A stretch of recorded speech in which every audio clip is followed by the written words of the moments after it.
ప్రతిసారి మీరు అభివృద్ధి చేసినాం అంటారు, కానీ ప్రతి ఒక్క మీటింగ్లో మీరు చెప్పేది ఒకటి, మెడికల్ కాలేజు, బైపాసు, ఇంకా ఏదో ఇక్కడ 2-3 ఐటమ్స్ చెప్తారు. కానీ 5 సంవత్సరాల పరిపాలనలో ఒక 3 ఐటమ్స్ పెట్టుకొని ప్రతి మీడియాలో చెప్పేది ఒకటే. ఆయన ఒక హుందాగా మాట్లాడాలి. ఎందుకంటే ఆదోని ప్రజలు భయభ్రాంతులకు గురై జీవనం చేశారంటున్నారు. అంటే ఆదోని ప్రజలు ఇప్పుడు 18,000 ఓట్లతో ఆయనకు పార్థసారథి గెలిపించారు. మరి గతంలో ఉండేవాళ్ళు ఇక్కడ ఆదోన్లో ప్రజలందరూ కూడా భయభ్రాంతులతో జీవించే వాళ్ళని చెప్పారు. ఆదోన్లో ప్రజలు ఉన్నటువంటి ప్రజలు భయభ్రాంతులకు గురైంటే సాయి ప్రసాద్ రెడ్డి గారు 3 సార్లు ఎమ్మెల్యే అయ్యేవాళ్ళు కాదు. మేము అడిగింది ఏం అడిగాం? గరుసు గతంలో 3,500 ఉండేది, ఈరోజు 5,500 చేసినారు. మరి గతంలో 16,000 ఉండేది ఇసుక టిప్పర్, మళ్ళీ ఈరోజు 26,000 చేసినారు. దాదాపు 200 ట్రాక్టర్లు గ్రామాల్లో ఉండే రైతులంతా చిన్న వ్యాపారస్తులు ఆ 200 ట్రాక్టర్లకు గాను నెలకు 10,000 కట్టాలంటున్నారు. ఎక్కినట్టు కడతారు రైతులు. మన ఈ గతంలో పార్థసారథి గారు ఏం చెప్పారు? వాళ్ళందరూ ర్యాలీ తీసుకొని వచ్చి వాళ్ళందరూ కూడా ఆ రైతులు ఎవరైతే మన ట్రాక్టర్ యజమానులు ఉన్నారో వాళ్ళందరూ కూడా ర్యాలీ తీస్తామన్నారు. అదే అడిగినాం.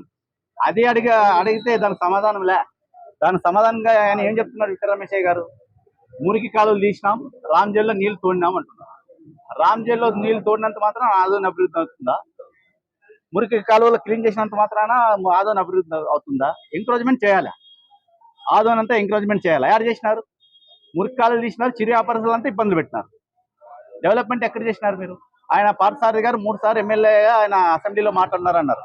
మరి సాయి ప్రసాద్ రెడ్డి గారు మంచినీటి మీద మాట్లాడడం జరిగింది గతంలో అసెంబ్లీలో. ఇవన్నీ మీకు కనపడలేదా? మళ్ళీ ఆదోన్లోన శ్రీనివాస్ భవన్తో కాంప్లెక్స్ కట్టిస్తా ఉన్నారు. మరి డిగ్రీ కాలేజ్తో పాటు మెడికల్ కాలేజ్ 475 కోట్ల రూపాయలు తెచ్చినారు. మరి మీరు త్యాగల సత్తా ఉందా?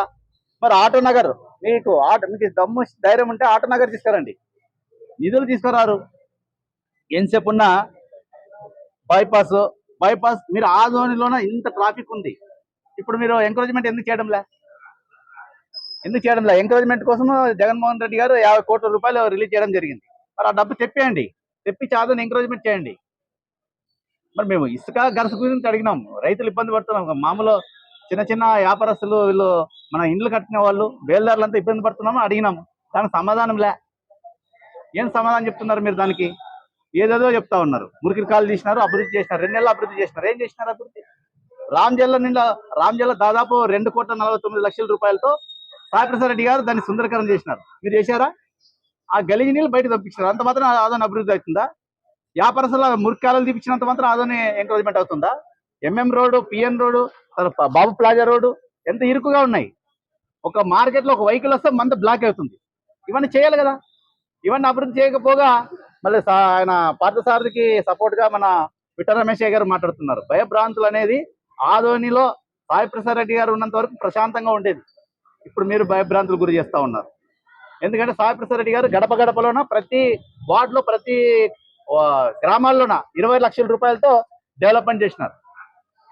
ఇవన్నీ కూడా మీరు కళ్ళుండి కబోదిలా మాట్లాడితే అది మీ విజ్ఞతగా వదిలేస్తున్నాం. ఎందుకంటే వేరే వాళ్ళు మాట్లాడితే మేము చెప్పేవాళ్ళు. ఆయన విఠలరమేశయ్య సంఘంలో చాలా పెద్ద మనిషి, ముందాగా ఉండే మనిషి, ఇలా మాట్లాడుతూ ఉంటే మాకు కూడా కొంచెం నవ్వేస్తూ ఉంది. అంటే మామూలు వాళ్ళతో మాట్లాడచ్చు. అన్ని విధాలుగా సాయి ప్రసాద్ రెడ్డి గారితో కూర్చొని లేచినటువంటి వ్యక్తి, ఆయన మనస్తత్వం తెలిసినటువంటి వ్యక్తి ఈయన విఠలరమేశయ్య గారు. మరి ఆయన కూడా ఇలా మాట్లాడుతున్నారంటే వాళ్ళు విజ్ఞతగా వదిలేస్తున్నాం. ఎందుకంటే ఆదోని అభివృద్ధి, మెడికల్ కాలేజ్తో పాటు బైపాస్ రోడ్డు, హాస్పిటళ్ళు ఇవన్నీ కూడా తీసుకొచ్చినారు. మీరు ఆటో నగర్ తీసుకురండి, ఇండస్ట్రియల్ తీసుకురండి ఆదోనికి. మేము అడిగేది అదే. 2 నెలలు అయినారు, ఇంకా 6 నెలలు కానీ తీసుకురండి. ఆదోని ఎంకరేజ్మెంట్ చేయండి, ఆదోని డెవలప్మెంట్ చేయండి. డెవలప్మెంట్ గురించి ఎక్కడ మాట్లాడరు. ఆ మురికి కాలం తీసినంత మాత్రం ఆదోని డెవలప్ కాదండి. రామ్జల్లో నీళ్లు తోడినంత మాత్రం ఆదోని డెవలప్ కాదు. ఆదోనికి ఇండస్ట్రియల్ రావాలా, బైపాస్ రోడ్ పనులు స్పీడ్ జరగాల. ఇప్పుడు ఈయన బైపాస్ రోడ్ పనులు నిలబెట్టినాడు. గతంలో ఏం చెప్పారు పార్థసారథి గారు? మేము వాళ్ళందరికీ నష్టపరాన్ని ఇప్పిస్తాము, నిలబెడతాము, దాన్ని రూట్ చేంజ్ చేస్తామని అవుతుందా? సాయి ప్రసాద్ రెడ్డి గారు చెప్పారు గతంలోనే, అదే దాన్ని చేంజ్ చేసే కాదని. మరి మీరు చేంజ్ చేస్తామని అబద్ధాల హామీలతో జనాలు ఓట్లు దండుకున్నారు. మళ్ళీ ఈరోజు ఏం సమాధానం చెప్తారు? అదే పార్థసారథి గారు దాన్ని చేంజ్ చేసేకి రాదు, అదే బైపాస్ రోడ్ అలాగే ఉంటుంది అని చెప్పారు. అంటే ఇవన్నీ కూడా ప్రజల్లో మోసం చేసే విధంగా ముందుకు వస్తున్నారు తప్ప ఇంకోటి కాదు. మేము ఏం అడిగినాము? గరుసు ఇసుక అది ప్రాబ్లం. ఒక్కొక్క 200 ట్రాక్టర్లు ఉన్నాయి. ఒక్కొక్క ట్రాక్టర్కి 10,000 నెలకు కట్టాలంటే ఎవరు కట్టాలి? ఎవరు ఏ పార్టీకి కట్టాలి? మీ పార్టీలో వాళ్ళకి బెదిరిస్తూ దాదాపు ఒకవేళ వాళ్ళ మాట వినకపోతే ఇసుకేసుకొస్తే దాన్ని తీసి పట్టిస్తా ఉన్నారు. గరిసె ఆదంలోకి రావాలంటే 3,000 రూపాయలు చిస్తు కట్టాలంటున్నారు. మరి ఈ డబ్బులంతా ఎవరు అడుగుతా ఉన్నారు? ఇవన్నీ దానికి సమాధానం చెప్పక ఏదో మాట దాటే విధంగా మాట్లాడుతూ ఉన్నారు. ఏదైనా కూడా ఆదోని అభివృద్ధికి సాయిప్రసాద్ రెడ్డి గారు ముందుంటారు. మీకు సహకరిస్తాం, మీ కుటుంబం కూడా మేము సహకరిస్తాం. అభివృద్ధి చేయండి, మేము సంతోషపడతాం, ఆదోని ప్రజలు కూడా సంతోషపడతారు. అభివృద్ధి చేయక మేము విమర్శల అస్త్రాలతో ప్రయోగిస్తున్నారు తప్ప ఇంకోటి కాదు. అభివృద్ధి మాట గురించి చెప్పడం లేదు, వీళ్ళు డైవర్ట్ చేస్తూ ఉన్నారు. ఆ డైవర్ట్ చేసిన పక్క పెట్టండి, ఆదోనికి ఇండస్ట్రీలు తీసుకురండి, పెద్ద ఇండస్ట్రీలు తీసుకొచ్చి సాయిప్రసాద్ రెడ్డి గారు చేసినంత అభివృద్ధి మీరు దానికి రెట్టింపు చేసి చూపించండి. 2 నెలలు కదా, ఇంకా 6 నెలలు టైం తీసుకోండి, తీసుకురండి.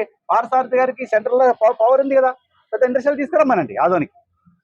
అలాగే కుటుంబంలో ఉన్న నాయకులు అయితేనేమి, మీనాక్షి నాయుడు గారు అయితేనేమి, మీరైతేనేమి, పార్థసారథి గారు అయితేనేమి, గవర్నమెంట్ మీరే కాబట్టి ఇక్కడ కూడా పెద్ద ఇండస్ట్రీలు తెప్పేయండి. గవర్నమెంట్తో మాట్లాడి, చంద్రబాబు గారితో మాట్లాడి, కుటుంబంతో మాట్లాడి పెట్టేయండి ఆదోనికి. ఆదోని వెనుకబడ్డ ప్రాంతము, దీనికోసం అసెంబ్లీలో సాయిప్రసాద్ రెడ్డి గారు చాలాసార్లు సందర్భాల్లో మాట్లాడారు. మరి మీరు 3 సార్లు ఏం మాట్లాడినారు? 3 సార్లు కూడా పోతారు, ఒక మినిస్టర్తో మెమరాండం ఇస్తారు. మెమరాండం కాదండి కావాల్సింది ఆదోని ప్రజలకు డెవలప్మెంట్ కావాలి. డెవలప్మెంట్ కావాలంటే మీరు పెద్ద సమస్యలు ఒక ప్లాన్ చేసుకొని వాటి గురించి మీరు ఒక కొటేషన్ ఇచ్చి ఇవ్వండి. వాళ్ళకి ఇచ్చి ఇండస్ట్రీలు మాకు కావాలి. ఆదోనిలో దాదాపు 3 లక్షల జనాభా ఉంది. అత్యధికంగా మార్కెట్ యార్డ్ మీద ఆధారపడిపోతా ఉన్నారు ఆదోని ప్రజలందరూ కూడా. వాళ్ళకంతా ఉపాధి హామీ చూపియాలా, ఏదైనా పెద్ద ఇండస్ట్రీలు వేయాలా, ఇవన్నీ తీసుకొస్తే కదా. ఇవన్నీ మీరు తీసుకురాక పాపం దాదాపు 90% ఆదోని ప్రజలు మార్కెట్ యార్డ్, కూరగాయల మార్కెట్, ఇట్లా వీటి మీద ఆధారపడి బతుకుతా ఉన్నారు. మరి ఆటో నగర్ ఆ రోజు సాయిప్రసాద్ రెడ్డి గారు ఆటో నగర్ గురించి అక్కడ శంకుస్థాపన చేశారు. దాన్ని తీసుకురండి మీరు చేత అయితే. ఏది తయారు ఉన్న వాటికి మీరు పంచుకునే టైం సరిపోతా ఉంది. ఆ పంచుకోవడానికి కొట్లాడుతూ ఉన్నారు. మనం అడిగిన దానికి సమాధానం చెప్తున్నారు ఇసుక ఖర్చు గురించి. ఇవన్నీ కూడా ప్రజలను మభ్యపెట్టే విధంగా దాటవేత కార్యక్రమాలు అంటారు. ఇంతవరకు మీరు చేసేవన్నీ కూడా అవే. మా పార్టీ తరఫున ఒక డిమాండ్ చేస్తున్నాం. ఏం డిమాండ్ చేస్తున్నాం అంటే మీరు ఇచ్చిన మా సూపర్ 6 ఏదైతే పథకాలు ఇచ్చారో అవన్నీ అమలు పరచండి. అలాగే ఆదోని ఏం డెవలప్మెంట్ చేస్తారో ఆదోని ప్రజలకు తెలపాలా. మా పార్టీ తరఫున డిమాండ్ చేస్తాం. అప్నా ప్రింటింగ్ మీకు నచ్చిన డిజైన్లను లేదా ఫోటోలను మీకు నచ్చిన వాటిపై ప్రింట్ చేసుకోగలరు. మా దగ్గర క్వాలిటీ టీషర్ట్స్తో పాటు వాటిపై బ్రాండ్ ప్రమోటింగ్ కోసం లోగోస్ ప్రింటింగ్, మీకు నచ్చిన ఫోటోలను లేదా నచ్చిన కొటేషన్లను ముద్రించుకోగలరు. వెడ్డింగ్ గిఫ్ట్స్ మరియు బర్త్డే గిఫ్ట్స్ల కొరకు మగ్స్ పై ప్రింటింగ్, బాటిల్స్ పై printing, photo frames, heart symbol granite, cushions, keychains లాంటి వాటిపై ప్రింట్ చేసుకోగలరు. మా చిరునామా doctor Jyothirmayi degree college road, park ఎదురుగా, ఆదోని.